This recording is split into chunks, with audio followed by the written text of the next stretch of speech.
சட்டம் மாறி வந்து மண்ணை முட்டும் காலில் சூழ்ந்து கைகள் தட்டும் வாழியவே என்னவராட்சி திசைகள் எட்டும் நம்மவராற்றல் விண்ணை முட்டும் எட்டு திக்கும் முரசு கொட்டும் வாழியவே.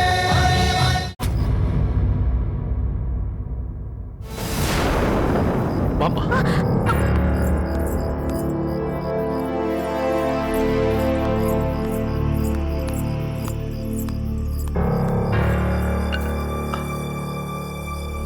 மூச்சு இருக்கிறது. புத்துலகை, இவரை நம் வீட்டிற்குள் அழைத்துச் சென்று சிகிச்சை அளிக்க வேண்டும். ஏனப்பா? எதற்காக இவருக்கு நாம் சிகிச்சை அளிக்க வேண்டும்? யார் இவர்? இவர் யார் என்று நான் பிறகு சொல்கிறேன். முதலில் இவரை தூக்கு.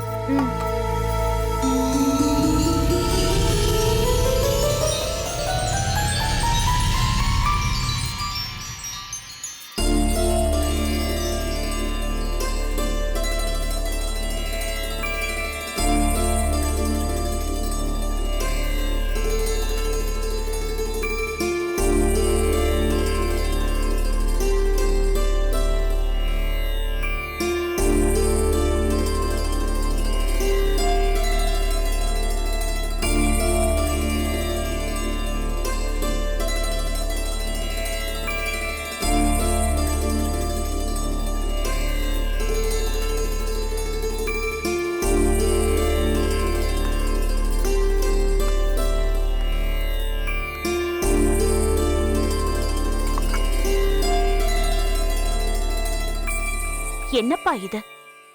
இவர்கள் எதற்காக இப்படி ஒருவர் உயிரே போகும் அளவிற்கு போரிட்டுக் கொண்டார்கள்? நமது சோழ நாடே இந்திர விழாவை விமர்சையாக கொண்டாடிக் கொண்டிருக்கும் இந்த நேரத்தில் இப்படி ஒரு அசம்பாவிதம் நிகழ்ந்து விட்டதே அப்பா. அப்பா, இவர்கள் யார் என்பதாவது தங்களுக்கு தெரிகிறதா? இந்த வீரனை மட்டும் அடையாளம் தெரிகிறதா? யாரப்பா இவர்? இவன் பெயர் செழியன். பாண்டிய நாட்டு தூதனாக நம் நாட்டிற்கு வந்து மாமன்னர் கரிகால் சோழரின் பாராட்டை பெற்றவன். பெருவழுதி பாண்டியரின் அன்புக்குரிய பாண்டிய நாட்டின் தளபதி அம்மா. அப்படியானால் இவருடன் சண்டையிட்டவரும் பாண்டிய வீரனா? ஒரே நாட்டைச் சேர்ந்த இருவர் எதற்காக ஒருவரை ஒருவர் தாக்கிக் கொள்ள வேண்டும்? அதில் தானம்மா எனக்கு ஒரு சந்தேகம் எழுகிறது. என்ன சந்தேகம் அப்பா? இவன் பாண்டிய நாட்டை சேர்ந்தவன் என்பது உறுதியாக தெரியும்.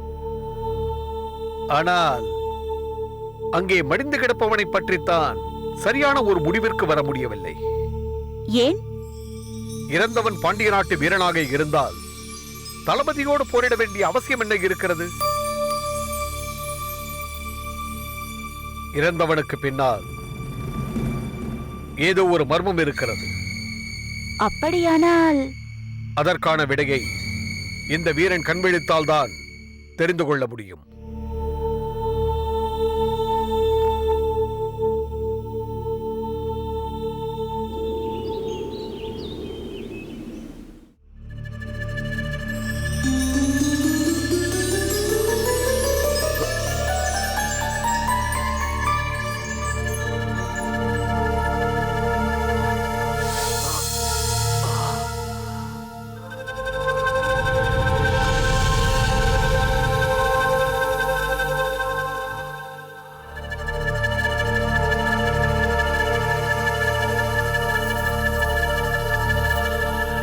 நான் எங்கே இருக்கிறேன்?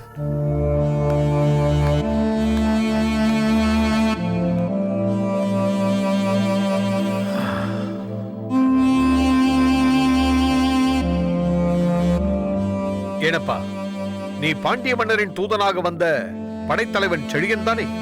ஆம் புலவர் பெருமானே. ஆமாம், சண்டையில் மாண்ட வீரன் யார்? சோழ மன்னரின் பகைவன்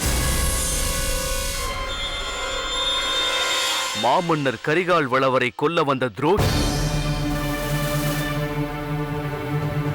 என்ன, மன்னரை கொல்ல வந்தானா? ஆம் புலவரே, பவனி செல்லும் சோழ மன்னரை பின்னிருந்து தாக்கி கொன்றுவிட முயன்ற கோழை. அவன் மீது சந்தேகப்பட்டு அவனுக்கு தெரியாமல் நான் அவனை கண்காணித்தேன். ஒரு கட்டத்தில் கட்டாரியை வீசி எறிய கையில் ஏந்தி விட்டான். நான் அவனை பார்த்து விட்டேன் என்பதால் கூட்டத்தை விட்டு ஒதுங்கி வந்து விட்டான். நான் அவனை பின்தொடர்ந்து வந்து இங்கே வளைத்துக் கொண்டேன். வேறு வழியின்றி சண்டையிட்டு மடிந்தான். தொலைந்தான் துரோகி.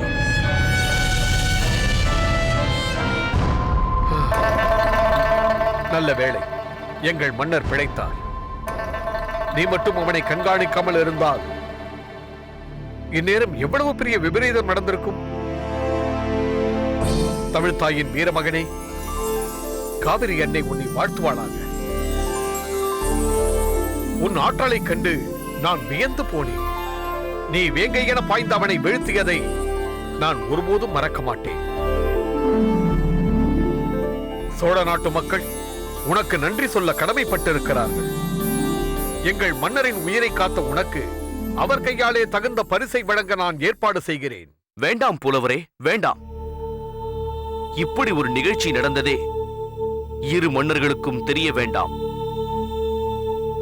இந்திர விழாவை நட்புறவு விழாவாக கொண்டாடும் இந்த நேரத்தில் அதை குலைக்கும் வகையில் இப்படி ஒரு சம்பவம் நடந்தது என்ற செய்தி சோழ மன்னருக்கு தெரிவது நல்லதல்ல. இது நம்மோடு மட்டும் இருக்கட்டும். யாரோ இரு வீரர்கள் போரிட்டனர், ஒருவன் இறந்தான், ஒருவன் பிழைத்தான் என்ற அளவோடு இது நிற்கட்டும். புலவர் பெருமானே, புலவர் பெருமானே, இருங்கள், நான் சென்று பார்த்து வருகிறேன்.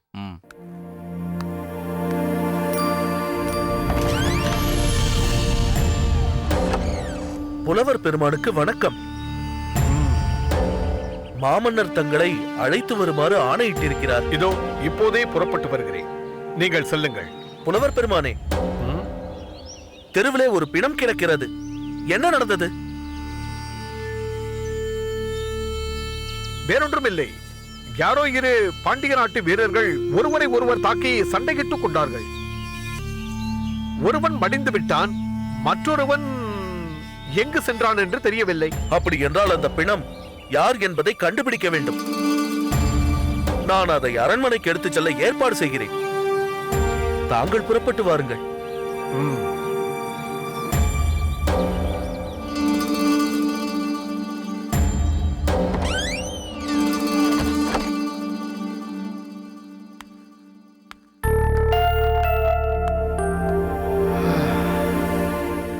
செழியா, மன்னரிடமிருந்து அழைப்பு வந்திருக்கிறது. நான் புறப்படுகிறேன். நீ எழுந்திருக்க வேண்டாம். நானும் புறப்படுகிறேன். இந்த நிலையிலா? காயங்கள் கடுமையாக இருக்கின்றன. நீ எப்படி போக முடியும்? உட்கார். நான் விரைவில் வந்து விடுகிறேன். நீ அமைதியாக ஓய்வெடு. என் மகள் உன்னை பத்திரமாக பார்த்துக் கொள்வாள். நான் வருகிறேன்.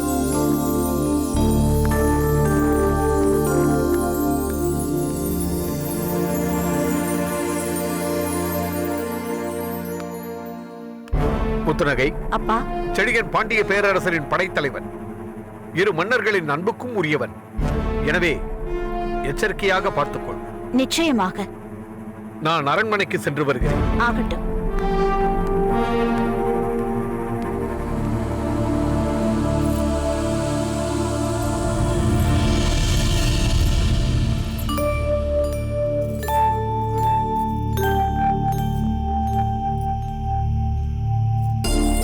பச்சிலை கட்டு முழுமையாக பலன் தர இவர் ஆழ்ந்து உறங்குவதுதான் நல்லது. மாமன்னரை காப்பாற்றிய இவரை காப்பாற்ற வேண்டியது எங்களுடைய கடமை.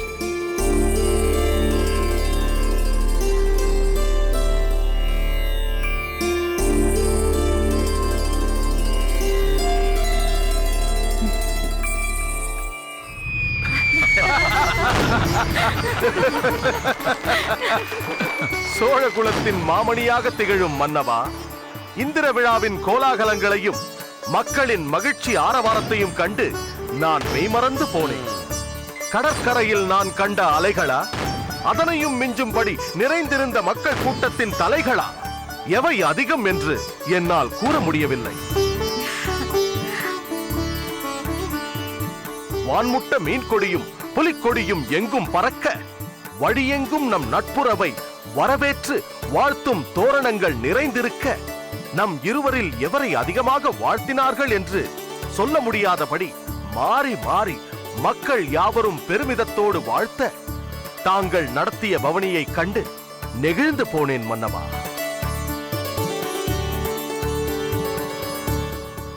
பாண்டிய குலத்தின் திருவிளக்காக திகழும் மன்னவா, நமது நட்புறவை நாட்டு மக்கள் மிகுந்த அக்கறையோடு எதிர்பார்க்கிறார்கள். பகைவன் யார் யார் என்று தேடித் தெரிந்து போர் போர் என்று முரசு கொட்டியது போதும். யாவரும் ஒன்றுபட்டு தமிழினத்தின் ஒற்றுமைக்காக வழிகாண வேண்டும் என்பதுதான் அவர்களுடைய ஆசை. இன்று அது நிறைவேறிவிட்டது. அந்த மகிழ்ச்சியின் வெளிப்பாடுதான் இந்த வரவேற்பு வைபவம்.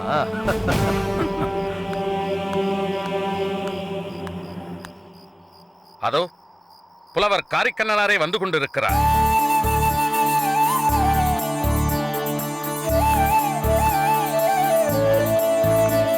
மாமன்னர்களுக்கு வணக்கம். மன்னவா, இந்த எளியவனுக்காக தாங்கள் எழுந்திருக்க வேண்டிய அவசியமில்லை. நான் தங்களுக்காக எழுந்து வரவில்லை, தமிழுக்காக எழுந்து வந்திருக்கிறேன். தமிழே தங்கள் வடிவில் வந்து கொண்டிருக்கிறது என்பதால் எழுந்து வந்தோம். தமிழ் வளர்த்த கூடல் மாநகரின் வேந்தரையும் தமிழ் புலவர்களை சிறப்பிக்க 7 அடி நடந்து வரும் பூம்புகார் வேந்தரையும் ஒன்றாக காண என் கண்கள் இன்று பாக்கியம் செய்திருக்கின்றன.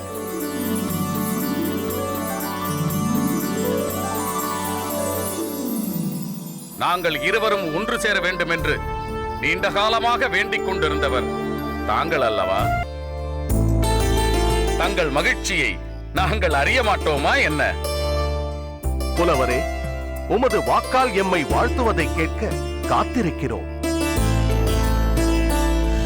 நீயே தன்புணல் காவிரி கிழவனை இவனை முழுமுதல் தொலைந்த கோழி ஆழத்து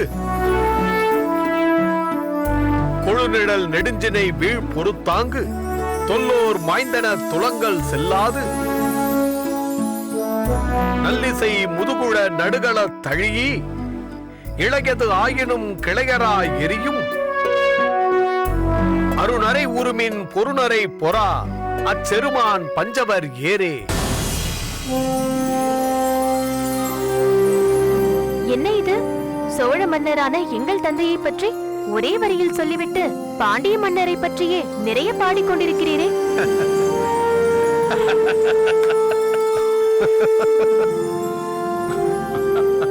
மலர்கொடி, நம் தந்தையை பற்றி பல பாடல்கள் பாடியவர் காரிக்கண்ணனார். இன்று வந்திருக்கும் விருந்தினரைத்தானே சிறப்பித்து போற்ற வேண்டும்.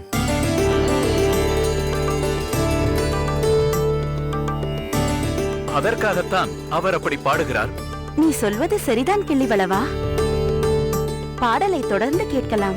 பால் நிற உருவின் பனைக்கொடியோனும் நீல் நிற உருவின் நெமியோனும் என்று இருபெரும் தெய்வமும் உடன் நின்றாங்கு உருகழு தோற்றம் ஒரு உட்குவர விளங்கி இந்நீராகலின் இனியும் உளவோ. இருபெரும் தெய்வங்கள் போல் இங்கு வீற்றிருக்கும் இதனினும் இனிய காட்சி ஏது என்கிறார் புலவர். நீல் நிற உருவின் நெமியோனும் என்பதன் மூலமாக திருமாலை குறிப்பிடுகிறார் என்பது புரிகிறது. பால் நிற உருவின் பனைக்கொடியோன் யார்? கண்ணனின் அண்ணன் பலராமன். தமையனும் தம்பியும் போல் இருக்கிறீர்கள் என்கிறார். அம்மா, அர்த்தத்தை பிறகு சொல்லலாம். அடுத்த பாடலை பாடட்டும்.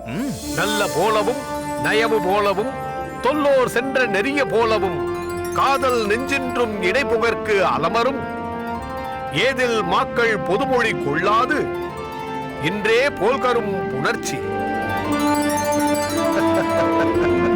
ஆஹா, அருமை அருமை. அவசியம் சொல்லப்பட வேண்டிய கருத்து. என்ன அது? உங்கள் ஒற்றுமையை குலைக்க பகைவர்கள் பல வகையில் முயல்வார்கள். நண்பரைப் போலவும் நல்லன தேடுவார் போலவும் பேசி உங்கள் ஒற்றுமையை மாய்க்க திட்டம் போடுவர்.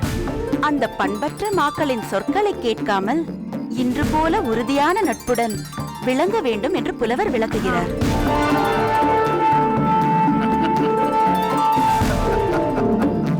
நம் புலவர் பெருமானை தவிர வேறு எவரால் இப்படி சொல்ல முடியும்? வேலைப்பாடுகள் புலவரே. அடுகளத்து உயிர்களும் வேலே கொடுவரி கோள்மா குயின்ற சேன்விளங்கு தொடுபொதி நெடுநீர் கெண்டையொடு பொறித்த குடுமிய ஆகப் பிறர் குன்று கெழு நாடே. ஆஹா, அருமை புலவரே, அருமை. இன்று போல் இன்றும் உமது உறவு தழைக்கட்டும். நமது வேல் வென்று வென்று போர்க்களத்தில் புகழொலி வீசட்டும். புலியும் கயலும் பகை நாட்டு குன்றுகளிலே செதுக்கட்டும் என்று எவ்வளவு அற்புதமாக நிறைவு செய்து விட்டீர்கள். உமக்கு எதை தருவதென்றே புரியவில்லையே.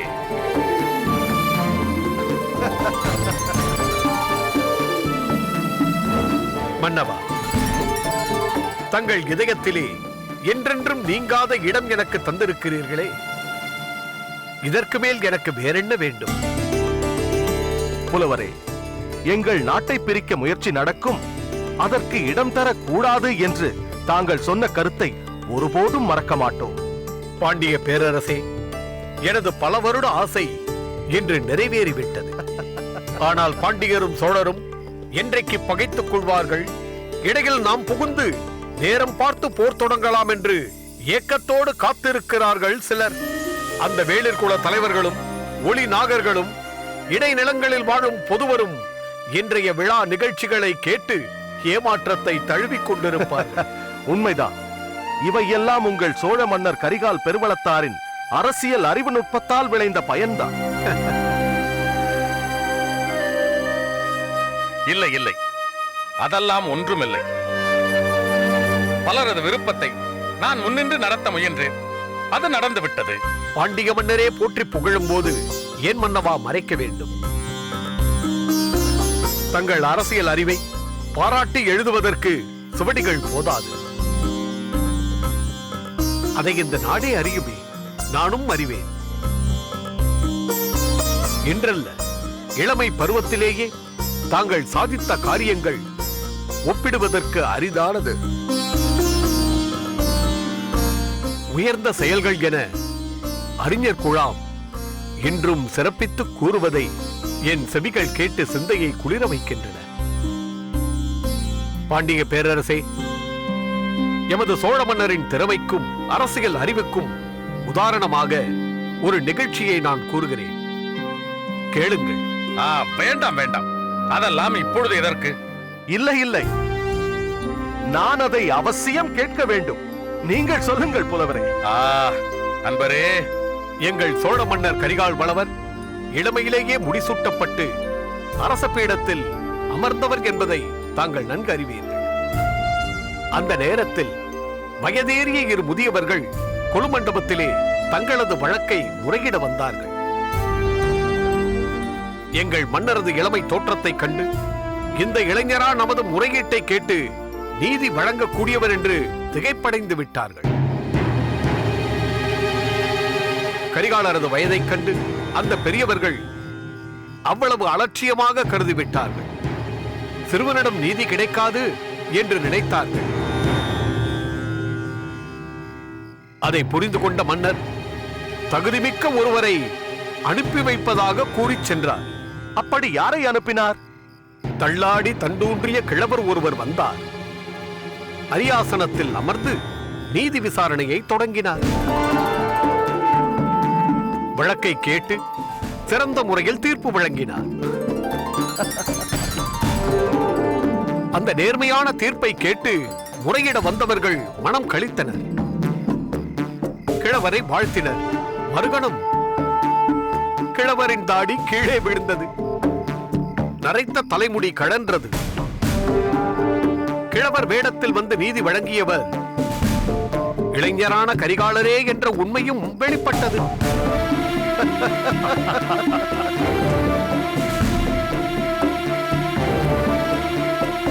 எதிர்த்து வந்த மன்னர்களை தூள் தூளாக்கிய வேலன்றோ, அவர் கரத்தில் பிடித்திருப்பது வீரத்தின் வடிவமன்றோ இவரென்று வியக்க வைக்கிறது அவரது தோற்றம்.